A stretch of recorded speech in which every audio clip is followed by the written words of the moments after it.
চোখের একটা আসর আছে প্রত্যেকের প্রত্যেকের, মানে চোখ মানুষের পুরা দেহ বদলায়। দেহের মধ্যে নারীর প্রতি, ভিন নারীর প্রতি চোখ পড়লে সারা দেহের মধ্যে কি হয়, অনুভূতি হয় ভিন্ন রকম।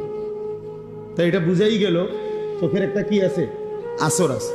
তো ঠিক নেক কাজের প্রতি কোন আল্লাহওয়ালা কোন আলেমে দ্বীনের প্রতি নজর করলেও পুরা দেহের মধ্যে পরিবর্তন, নেকের অনুভূতি হয়। হ্যাঁ, রাসূলুল্লাহ সাল্লাল্লাহু আলাইহি সাল্লামকে জিজ্ঞেস করছে সাহাবী, ইয়া রাসূলুল্লাহ, আমি কার সাথে চলবো? তো বলছে, মান যাক্কারাকুম বিল্লাহি রুয়াতুহু, যাকে দেখলে আল্লাহর কথা মনে পড়ে।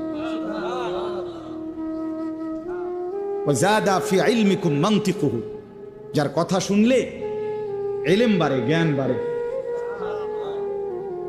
ওয়া যাক্কারাকুম বিল আখিরাতি আমালুহু, যার আমল দেখলে আখিরাতের কথা মনে পড়ে।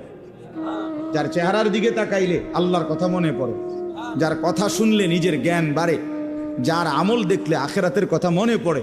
রাসূল সাল্লাল্লাহু আলাইহি সাল্লাম বলে, তাকে সঙ্গী বানাও, তার সঙ্গী হয়,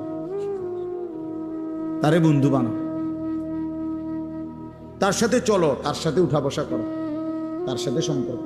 এই জন্য নজরের একটা কি আছে, বরকত আছে।